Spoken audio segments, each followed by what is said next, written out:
So every problem carries a mirror, it's trying to show you something. तो हर समस्या आपको कुछ दिखाने की कोशिश कर रही है. It shows us where we are still attached to control. We want to control everything.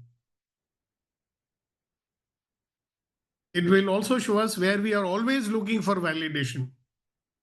दूसरा बोल रहा है, other person is saying, oh, very good, very good. Or we are looking for total perfection. And it upsets us every time it is not perfect. Now, once you see the mirror, so in the mirror, you are able to see, oh, this is why I'm getting upset. मैं control कर रहा हूँ, control में नहीं आ रहा है, upset हो रहा हूँ. I am looking for validation, तारीफ चाहिए मुझे, नहीं मिल रहा है. तो मिरर इज शोइंग यू ना. Now the same situation, the same problem, it becomes a teacher.